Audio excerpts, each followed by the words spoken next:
Po tashmë Kosova është shndruar në një shtet jo serioz, në një aleat të cilit nuk mund t'i besohet për projekte të mëdha, të rëndësishme dhe afatgjate, sepse ky jo stabilitet është bërë kronik edhe është e qartë që spektri politik kosovar, veçanërisht fituesit e zgjedhjeve, nuk kanë ndonjë plan për sjellje normale, realiste, prandaj edhe bashkia ndërkombëtare gradualisht do ta ulë nivelin e angazhimit politik nëse vazhdohet kështu, gjë që do të jetë e tmerrshme për ne, pasi kjo do të shkaktoj humbje të mëdha, shumë dimensionale, politike, ekonomike edhe të imazhit, pasi Kosova do të anashkalohet nga projekte të mëdha, edhe problemi është që kjo do të ndikojë në stagnim të plot edhe të rrugës evropiane, edhe të zhvillimit politik, ekonomik dhe social në përgjithësi.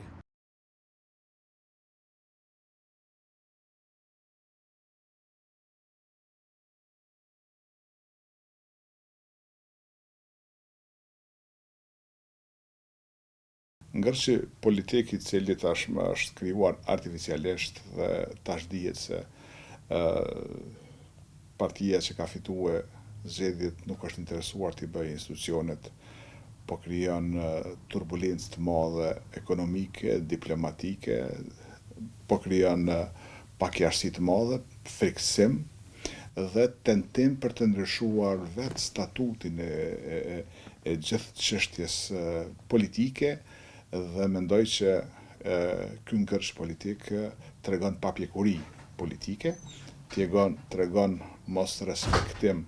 të vullnetit të popullit, mos respektim të kushtetutës dhe shkelje të rënd të kushtetutës. E vlerësojmë që ky ngërç ka krijuar një pakjarësi të madhe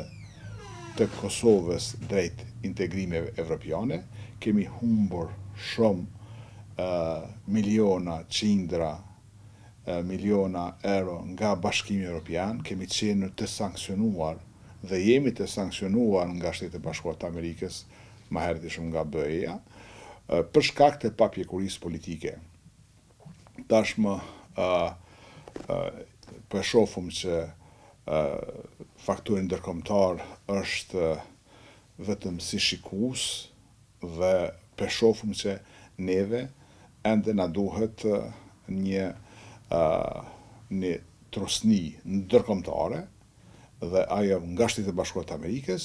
për të kuptuar se shteti nuk mbahet me inate dhe kushtetuta duhet respektue, ata që shkelin kushtetutën duhen të vënë para drejtësisë dhe ata që kanë përgjegjësi duhet të japin përgjegjësi para popullit. Dhe populli po tregon se në shumicën e rasteve nuk ka ditë me vendos se si ta zhvillon shtetin, por ka ditë me vendos se si ta bllokon shtetin dhe kjo tash po duket. Pasojat janë shumë të mëdha. Mund të jenë pasoja që ne me siguri do t'i humbum mbështetjen e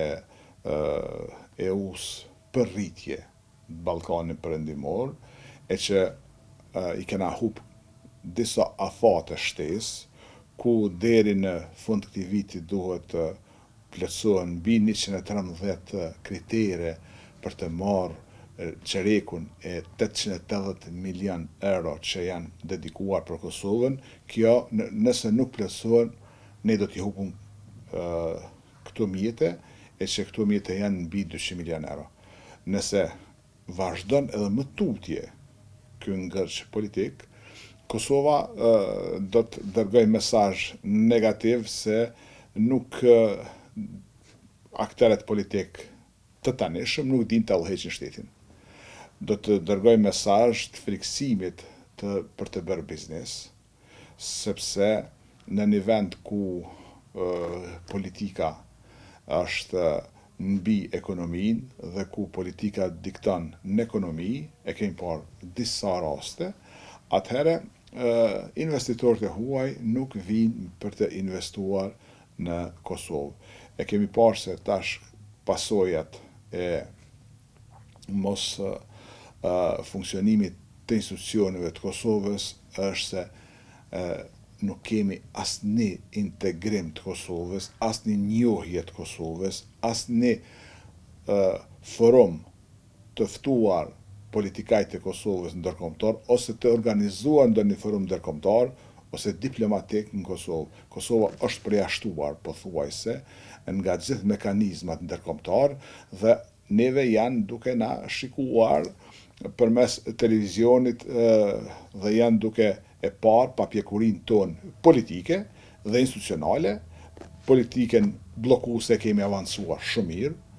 Ne tashmë jemi vendi i vetëm në Ballkanin perëndimor që kemi koston e jetesës më të shtrejtë, kemi inflacionin më të shtrejtë, pagat më të ulta, zhvillimin më të ultë, varfrin më të madhe pas Moldavis, Ukraina na ka kalu edhe që është luftë, dhe gjithë këto e kanë bërë që janë pasoja të mos funksionalizimit të shtetit. Brenda 5-16 muaj në maj 3 parë zgjedhje, dhe këto zgjedhje kanë kushtuar Kosovës, institucionet e Kosovës dhe buxhetit të vendit dhe buxheteve të ndryshme mbi 60 milion euro. Por nuk janë vetëm këto. Ngërçi ka mund të krijon humbje dhe ka kriju humbje mbi 500 milion euro që kemë humbur mjetën nga Bashkimi Evropian, nga vendet që kanë pas me ardhë mjetët për më investuar në Kosovë. Me biznesin nuk është ka merret askush, janë ka merren vetëm me shantazhat bizneseve, janë të shantazhu bizneset, sidomos prodhuesit vendor. Është duke u avancuar edhe më tepër importet, dhe këto importe tash po dominojnë Kosovë. Shumë ma shumë është krijuar avantazha për import se sa për prodhues. Sektori prodhues është duke u goditur edhe nga konkurenca që vjen nga jashtë, edhe nga institucionet e shtetit, edhe nga konsumatori, për shkak të krijimit të imazhit për kundër prodhime vendore. Prandaj, fushata konsumo prodhime vendore, madje në Kosova që nga 2003 këndej ne e aplikojmë, do duhet që kjo të jetë edhe më e fuqishme për krijimin e vetdijes. Por gjithmonë kjo fushat ka pas qëllim vetdijen edhe jo vetëm konsumatorit, por edhe të institucioneve shtetërore për ta mbështetur këtë. Me gjas viteve të fundit kjo ka krijuar ngritjen e vetdijes kundër prodhimeve vendore. Dhe e pam se disa raste prodhimi vendor ishte i përbuzur nga institucionet, nga konsumatorët, u krijuar një vakum i madh mes prodhimeve vendore dhe importeve, dhe importet edhe në këtë vit do të shënojnë rekord të ri historik, si asnjëherë më parë, kurse eksportet pavarësisht që do të shënojmë edhe eksportet rritje, por do të kemi deficitin më të madh tregtar pas lufte.